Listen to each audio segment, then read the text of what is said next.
All right, good morning, everyone. You got 9:30, Nick? We're on. We're going. We're rolling. Nick's going to help us demonstrate gravity by jumping off the balcony. And no, he was not going to do that. But let's just see if gravity still works today. Yes, it did. Okay. We still have gravity today. So we just did the first chapter of gravity last time, just talking about what gravity is, and we came to the interesting conclusion, at least the people who were talking on the video came to the interesting conclusion, we don't really know what it is exactly. We know what it does, but we can't really describe why it is, why it happens. We know it's related to the mass of the object that exerts a pull, but whether that is gravitons or something else, we really don't quite understand what it is, which is kind of amazing because God creates things that we just can't understand sometimes. On the first day of creation, God said, "Let there be light." And you know, today scientists still can't exactly define what light is. Is light a wave particle? Or is light a series of smaller particles? That it has characteristics of both, and it's very hard to define light scientifically in a way that fits into one nice clean category.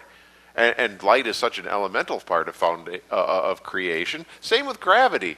Well, we know what it does, but we can't really completely comprehend with the resources we have now how it comes to be and how an object with mass exerts its influence on another object. So that's where we're going to start then with Chapter 2, What Causes Gravity?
Well, that didn't take very long. What sets the gravitational field? Mass. The mass of the object is the determining factor in how much gravitational pull it'll have on the objects around it. So obviously the sun, with its huge mass, exerts gravitational pull much greater than the moon for the most part, except that in some ways the moon exerts gravitational pull on us, on our tides, that's stronger than the sun's pull on our tides because of the moon's proximity to us. But we'll cover that later. What is gravity probe B? It's designed to detect frame dragging. Yeah, and what is frame dragging? It says the type of gravitational force that occurs when one object is spinning at high speeds. If an object with mass is spinning at high speeds, that spin will have an effect on smaller objects around it too, and to a certain extent cause them to spin too. So why does our Earth rotate? It rotates in part because the sun is rotating. And why does our Earth revolve around the sun? Well, that's also a gravitational aspect of the sun working on our Earth. Yes? Or anything, and maybe we won't cover it, but does the moon still have a little bit of a gravitational pull on it? Because I remember when they did the landing had it like taped and whatnot by video, the astronauts were bouncy. Like they had some pull on it, whereas in the space station, when you see astronauts there, they're just floating completely. Yeah. Does the moon have mass? Yeah. Not as much mass as the Earth. So it has gravity. It has a gravitational pull, but not as much as the Earth. Okay. That's why you weigh less. Easiest way to lose weight, go to the moon. You will weigh less. The space station also has mass, so how come you're floating in the space station then? The space station will have gravity if it spins. Okay, Yeah. so it's not necessarily spinning. Right. A space station can produce its own gravity if it spins. But a space station is, just think of the mass of the space station compared to the mass of the moon. You know, it's infinitesimal compared to the mass of the moon. There will be the tiniest amount of gravitational pull of a space capsule or a spaceship or a rocket, but it's not going to be enough to affect the weight of human being. So you need that spin. The spin, yes. It's a little more complicated than that, but yeah, the spin does have a lot to do with it, that frame dragging. All right, chapter 3 then.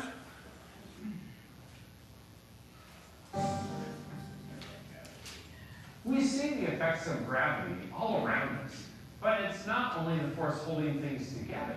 The Creator has designed other forces that are at work all the time.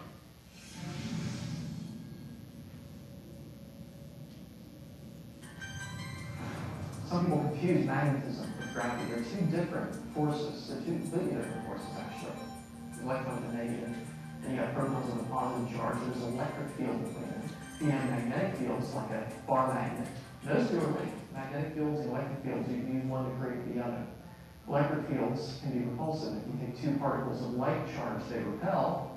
With gravity, if you take two objects with positive mass, they attract. So it's the opposite direction of the electromagnetic field, interestingly. There are two other forces too that a lot of people don't know about. That's the nuclear strong force and the nuclear weak force. And these two forces, the reason we're not aware of them is they only take place at very short scales, things within an atom, for example. And we believe it's the strong force, for example, that holds all the particles together in an atom. Because you think about it, you've got a bunch of protons in there, they're all positively charged, they don't have to repel each other. There's obviously a greater force that's holding them together, and that's the nuclear strong force. It's the strongest of all of the forces, followed by the nuclear weak force, then the electromagnetic force, and this force is gravity.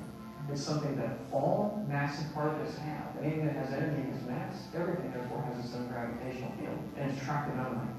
It's interesting because gravity is the weakest of the four fundamental forces, and yet on the large scale, it's the one that dominates.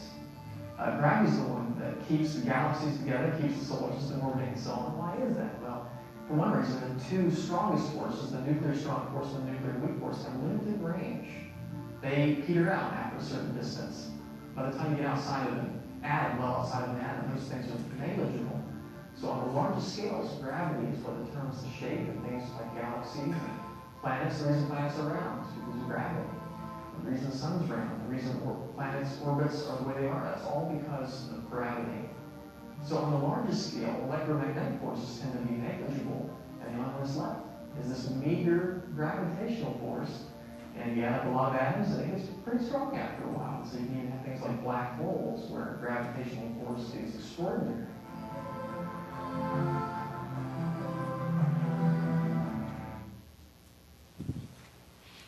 Okay, just simply here, are magnetism and gravity the same thing?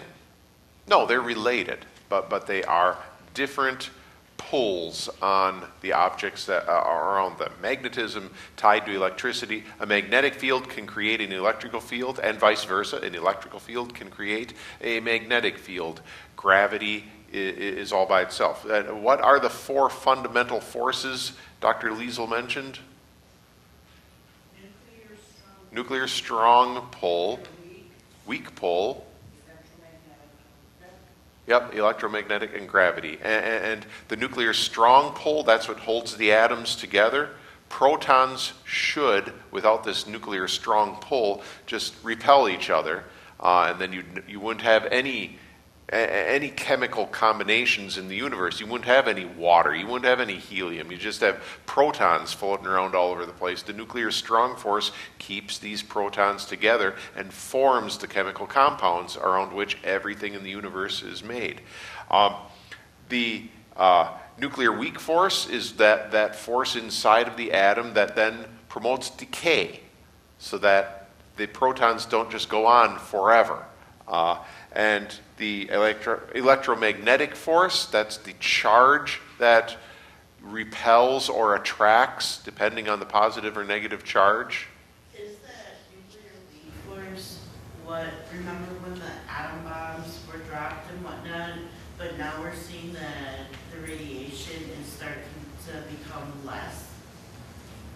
I don't know enough to explain. Kind of like a good example of what that would be, because that radiation levels, they are coming down not very fast. I guess I'd attribute that to fusion and fission instead. And we had talked about fusion and fission and how the original atomic bomb was a fission bomb, blow apart atoms. The newer, more destructive bombs are fusion bombs. And we've been able to harness nuclear fusion for destruction. We have not yet been able to harness nuclear fusion for the production of energy. We can't control it. We can make it happen, but we can't control it.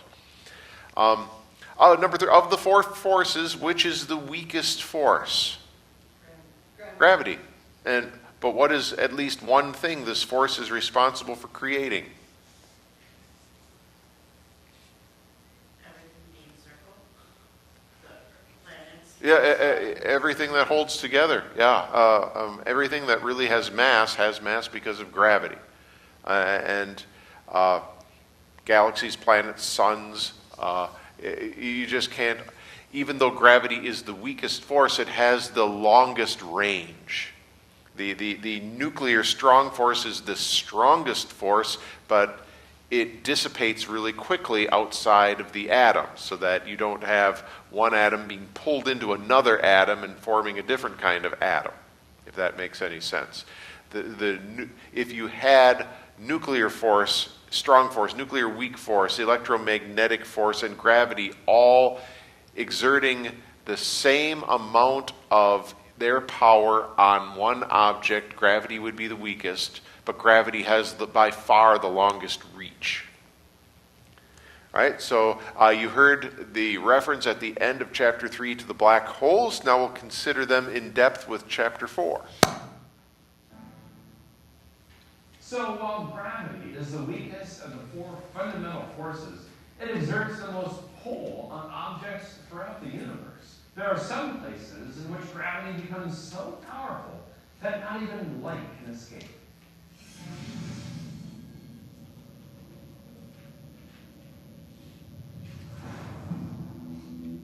Black holes are a fascinating phenomenon. I love them. I'm so glad God created them. They're a test of physics. I think that's probably one reason why they exist, is God gave us so we can understand certain physics. They're all at a safe distance from us, where they're not really a problem. There's something that was predicted by Einstein's theory of general relativity, but even beforehand, people would consider the idea of dark stars. So they thought, if the gravity of a star was strong enough, then when its light goes out, it should fall back. A dark star. Einstein confirmed that that's kind of what they are, really. The gravitational field around a black hole is so strong that even light can't escape. But we now understand the physics of it a little differently, because we now understand that gravity isn't a force like the other 3. It's a curvature of space-time, at least if Einstein's right. And so the way to think about that is to think about like a lake, and you have boats going along this lake, and the sailboats and whatever, and those are like particles, and the lake is like space. Okay, and you got certain boats that are stuck on their highest throttle. Those are like photons. They have to travel at a certain speed. Light always has to travel at the speed c, which for the sake of argument will allow it to be the same in all directions, which Einstein says we can do. Now what a black hole is like pulling the cork in the middle of that lake, and the water starts to funnel down into that hole. And so what happens with all the particles? Well, it's not like they're experiencing external force. It's not like wind is pushing them in. What's pushing? Well, they're just going along with the ride. They're going along with the water. At a certain point, the speed of the water matches the speed of those speedboats. And so even if they're directed outward, the water would go underneath them like that, like salmon trying to swim upstream. They can't quite make it at a certain point. And so the light would actually be stationary at a certain radius around the black hole because it's outward directed, but space is falling underneath it, and light's moving against space. And that distance, that radius, that's the Schwarzschild radius, and we call that the event horizon. And that's the point of no return, because nothing can move faster than light. If light can escape, therefore nothing can escape. Once you get inside that radius, you're dead. Well, there are black holes out there, and we have, almost every galaxy has one that has probably the mass of 1 million stars or more in it, and our galaxy appears to be no exception. So near the center of our galaxy, as you approach this region, you reach a point just outside the event horizon of that black hole. The gravity is going to be pretty strong. And it is strong enough to make the stars whirl around very fast, rapid orbits. So that's how we know how much mass is in it. And yet the whole region where all that mass is not at all bright, it's dark. And so we don't know anything else that would match that description other than a black hole. We see stars that work around black holes. We know they're there. But how do you know what inside the black hole is like? Technically, only a Christian can. Because we assume that the same laws of physics that apply here apply inside the black hole. Now, what right do we have to assume that? God has revealed it to us. God's told us that He's universal. He holds the entire universe by the word of His power. And so we trust that the same laws of physics that work in the laboratory, where we can experiment, also work inside the black hole. But a secularist could never, ever know that.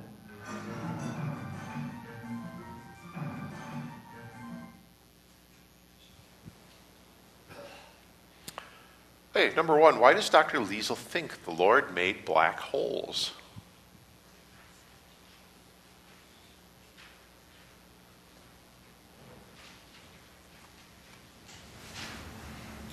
Because it's a test of physics. It's to challenge us. Like, okay.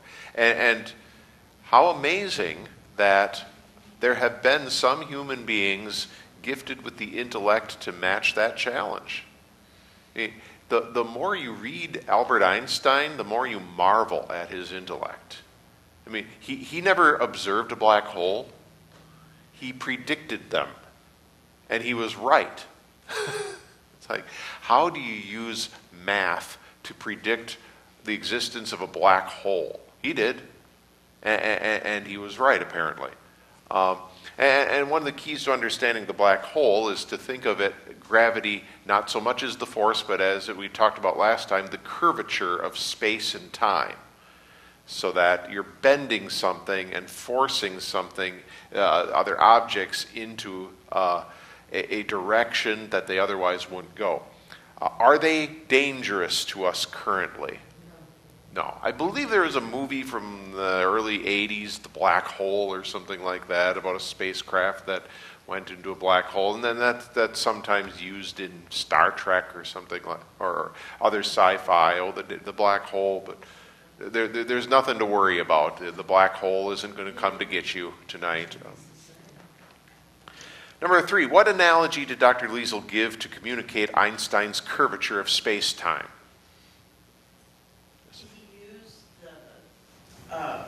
Visual of a lake, and then you pull the cork out and it starts to spin and drain down into right. the funnel. And maybe not to be gross or anything, but the visual that we'd probably be more familiar with would be flushing the toilet, right?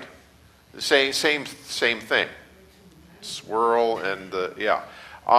What were the lake and the boats supposed to represent? The lake is space and time. The boats are, well, or could be different particles that are moving, including light. The boat at high speed, especially, that's light. The boat's going full throttle, in the middle of the lake, but then the cork is pulled and it starts swirling down. Is that boat going to be able to escape the pull of the swirling? No, eventually it reaches that horizon, that Schwarzschild radius, and it might be going as fast as it can go, but it's still being pulled down. And so that's number 4. What's the Schwarzschild radius, also known as the event horizon? Right, where light is, you think of light fighting to get out, but the pull on the light is stronger than the light's ability to get out. And the force cancels out the speed of light. Light never gets out. That's why it's a black hole. We can't see any light coming from the hole. Light can't escape. We can see the objects revolving around the black hole at high speed, and that's how we know it's there. Number 5, what happens to stars' orbits as they reach the event horizon?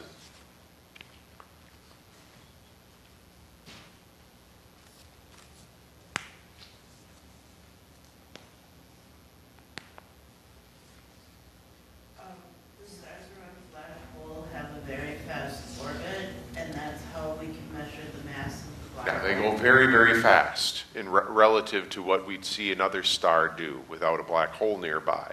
And that fast movement says, oh, there's a great gravitational pull going on there. What's that gravitational pull? Oh, it's what Einstein predicted there would be, a black hole. Such gravitational force light can't escape. We'll cover white holes before we take our break. When we think of the power demonstrated in black holes, it helps us to better appreciate the amazing power of God Himself. Black holes appear to have strong gravitational fields that absorb nearby matter. But could the opposite be true? Are there celestial bodies that repel matter?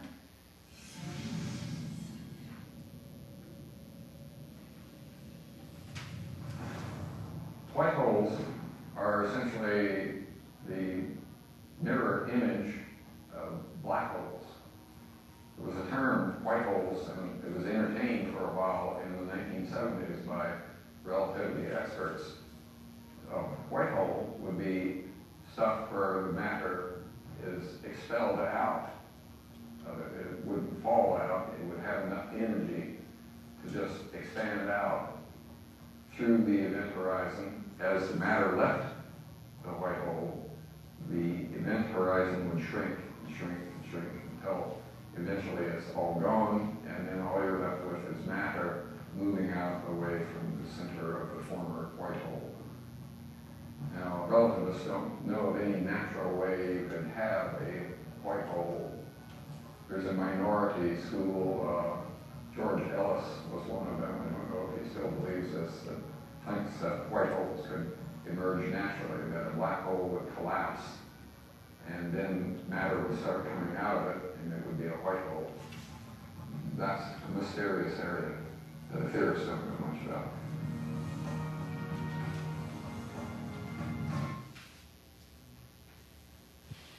Okay, what are white holes? Yeah, and you can almost think of them as opposites. Black holes suck all. They have such gravitational pull, they pull everything in. White holes expel everything. When was this idea popular? The 1970s? Yeah, and it's only theoretical. We've observed and located black holes to the extent that we can see that the predictive fast orbits of stars around the black hole. No one's ever seen a white hole, and because the white hole would be expelling matter, expelling light even, it would be pretty visible. It would be quite obvious. What would eventually happen to the white hole? After, yeah, the white hole itself shrinks until it's not there anymore, and all you've got is the matter that's been discharged. So some of the science behind the theory is that we do have stuff floating around in the universe. We've got comets flying around. We have the different galaxies moving in different directions, and they don't all fit the pattern of the Big Bang. So it was surmised then that, well, okay, besides the Big Bang, we also had these white holes just spitting stuff out in different directions. And that can account for or how these things happen. How much is known about this idea of white holes? It's not as mysterious, they can't figure it out. Well, not only can't they figure it out, but they haven't detected any evidence that there ever has been a white hole or ever will be a white hole. Because unlike black holes, which can be predicted, and don't ask me how they can be predicted. They just can't. Einstein did it before he even saw it out in the universe. White holes can't be predicted. According to the theory, they just pop up out of nowhere. So if you don't want to be, you don't have to be scared of a black hole, but if you want to believe the white hole theory, then I guess you should be scared, because all of a sudden, in the universe, there might be just a white hole that pops up and starts spitting out mass and energy. We might be part of it. But yes? Are the white holes visible? They would be very visible. They would be very visible because they'd be spitting out matter and light. No, never. None has ever been seen. It's all theoretical. Yeah, it is. It is. So, all right. So let's take our break, and then we'll come back with how different our world would be without gravity.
Okay, welcome back, everybody.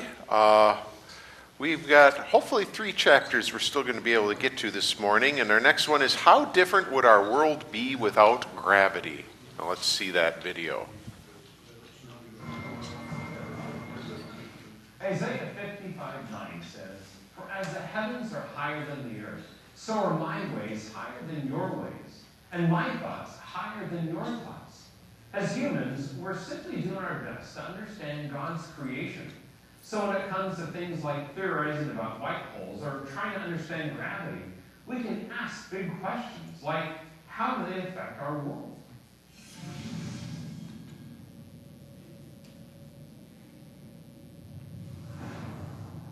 What would the world look like if there's no gravity? If there's no gravity, you can't have planets, you can't have stars, you can't have anything. You have chemical bonds holding things together. The major forces that shape our universe are gravity. I can't even contemplate how different our world would be without gravity. Gravity seems to be the dominant force in the universe. Most of our cosmologies rely upon that. Some other people think that it's not. The plasma effects, electromagnetic effects, I think they're wrong. If gravity weren't the dominant force, we would not be orbiting the sun. We could not have a stable source of energy. The world would be dark and cold almost all the time. Life would be impossible. So gravity is one of those things that really literally and figuratively holds the world together for us. And so the stars would not fulfill their purpose of being for science these days, because you can't have stars at all, because the outward force of the pressure from the light would be imbalanced. And so stars would just disperse into space. There'd be no getting around that. You can't have stars, you can't have the sun, you can't have orbits, because orbits are all caused by gravity. Life, as we know it, really couldn't exist without gravity.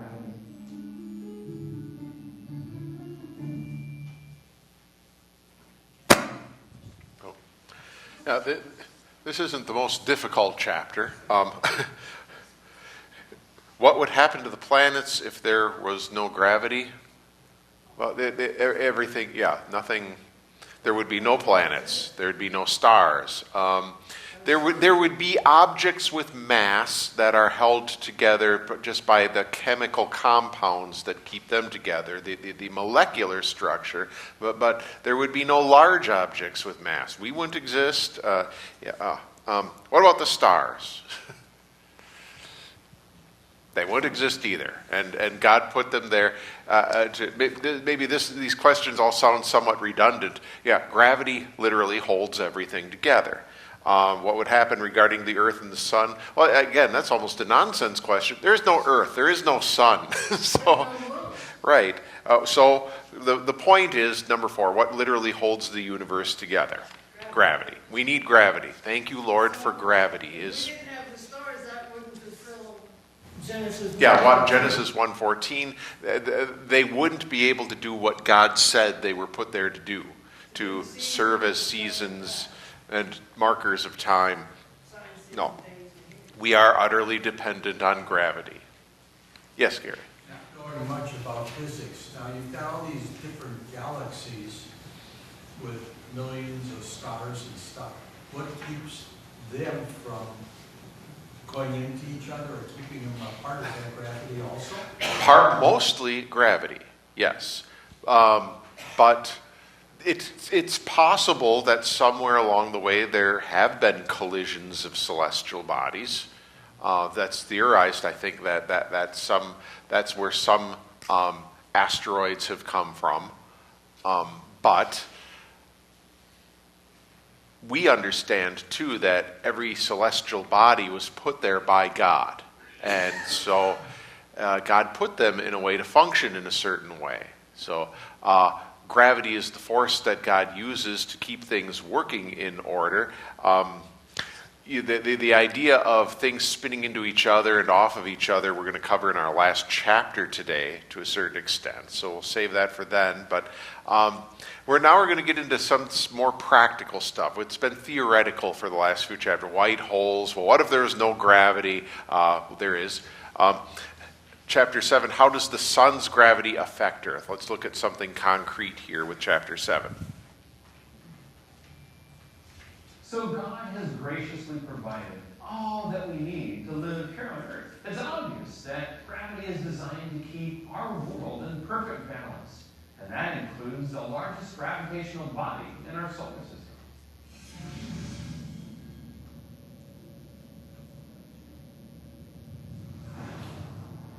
Believe it or not, even from this distance from the sun's gravity affects us. For one, it causes the Earth to orbit the way that it does, which means there's a significant amount of gravity from the sun right here. Secondarily, it's partly responsible for tides. Now, the moon has a greater effect on the tides, not because it's bigger, but because it's closer. It's much closer than the sun. And so about 2/3 of the tides are caused by the moon and 1/3 by the sun. And that's why when the moon and sun are at right angles, you tend to have the weaker tides. Whereas when the moon and the sun are aligned, either in the same spot or opposite, the tides tend to be much stronger. So people that live near the coast know that sometimes you can have the weaker tides, sometimes the stronger tides, because the sun does contribute to the gravitational pull on Earth's oceans.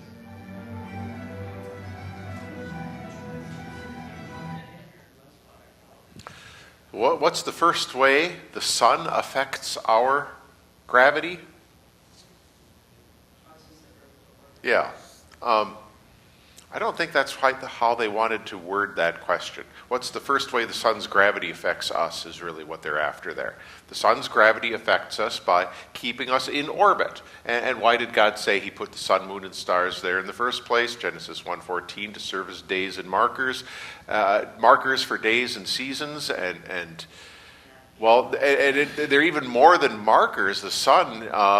The sun determines our seasons. We've got the earth tilted on its axis, and according to the angle at which the sunlight hits us, well, that's how we have summer and fall and winter and so on. The more indirect our sunlight is, the colder our temperatures are. Both can be used for like navigation, because if you're going into a sunset, you know you're going west. If you're going into a sunrise, you know you're going east. If you're going opposite, you're going north or south. Yeah, you can tell time too. The first clocks were sundials, and you can measure the time of day by where the sun hits on that sundial that's in a fixed location. What is a second, perhaps less obvious way the sun's gravity affects the Earth? Yes. It has a pull on the tides, and we have greater tides when both the moon and the sun are pulling on the tides. But how much more does the moon's tides affect us? It has a 2/3 effect. Yeah, 66% of the pull of our tides comes from the moon. And why is that? It's much closer, yes. When do you get weaker tides? When the sun and the moon are at a right angle? Yeah, when they aren't pulling directly on, and when the moon and sun are in a straight line, then you get these stronger tides. When the sun and moon aren't directly lined up in proximity to the earth, our tides are weaker. And that can be predicted, and it is predicted. We know when high tide is going to be.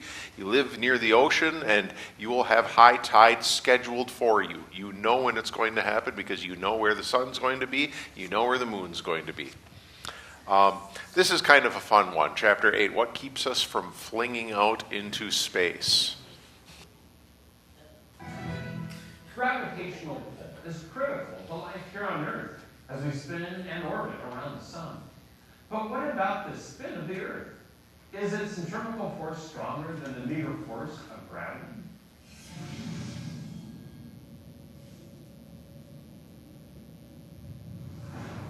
One of the questions people ask, if we're a rotating planet, we're going to float out into space. Believe it or not, that was an argument that was used early on against the idea that the Earth can be rotating. Because we can't have a rotating planet, people can be thrown out in space. People know about the so-called centrifugal force that throws you out into space. Centrifugal force, in many respects, is a misnomer. It's invented to explain why things slide across the car seat on a curve. It's actually just a manifestation of Newton's first law. Object at rest remains at rest, moving in a straight line motion. You turn, it keeps moving straight, it looks like it's turning. You do what's called centrifugal force, or centrifugal acceleration on a spinning object. There is a slinging effect. When you have a rotating body, it tends to sling outward, and that's how centrifugal clutches and such work. The Earth does this. There's a bulge at the equator. It actually spreads out like this, so that the diameter through the poles is actually a few miles less than the diameter through the equator. But since the Earth is 8,000 miles across, you don't notice. It's a very, very good approximation of a sphere. Jupiter rotates very quickly, and it's gaseous for the most part, or not solid. What happens there is it gets very inflated. This obviously relates to the telescope anytime. It's not round, it's like this little oval sitting there. That's common. Every object that spins is going to be an oval-like sphere. Like we see stars like that, planets, the sun slightly is like that. Nothing unusual. It's a nice balance. If it's rotating too quickly, then the stuff just flattens out to the point that the stuff flies off. And if it had the ability to do that, it would have done it a long time ago. So the fact is, it's self-regulating. It's very unstable to be spinning that rapidly. Well, the fact is, the Earth's gravity is what keeps people pinned to the surface, even though it's rotating. The outward apparent force of this, what you might call centrifugal force, that outward apparent force, is very small, really, for an object like the Earth that takes complete 24 hours to rotate once. It's a weak force. It's there, but it's weak, and it's overwhelmed by the force of gravity, which is what keeps us all pinned to the surface of the planet.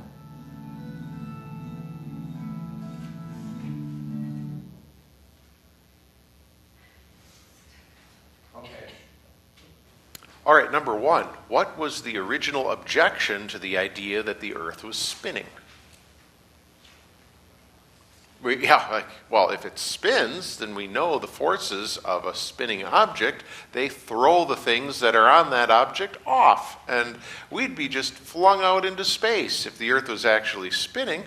Although we call it the centrifugal force, what scientific law is it actually describing?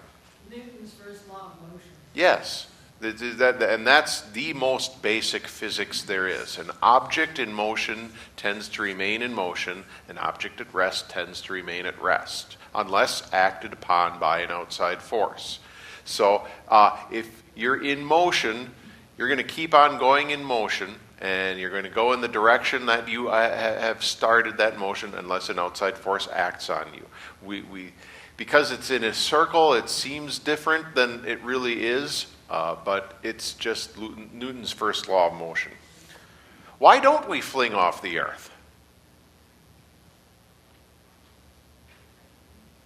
Maybe some things do fling off the Earth. I keep missing a sock every now and then from the laundry, and like, where's my matching sock? Oh, I guess it just flew off. No. It's gravity. Gravity, the pull of gravity is far greater than the force of Newton's first law of physics that would keep us moving along as if we're not riding in a vehicle, where the vehicle is just a few times larger than we are. The Earth is so much bigger than we are. It pulls us down because of the mass that exerts gravity on us. And thus, the spinning of the Earth has no real effect on us. How does the centrifugal force affect the Earth? Pardon? Keeps it in place. It keeps it in place, and then we can measure something about the Earth that centrifugal force does. Everything that spins ends up, every sphere that spins, it ends up bulging. So the equator, the Earth is not perfectly round. The diameter of the Earth at the equator is a few miles longer than the diameter of the Earth measured from pole to pole. Because as we spin, we flatten out a little bit. This is not the best example, but the same sort of force is what you'd get if you had the talent to throw up pizza dough and spin it. Why do they do that?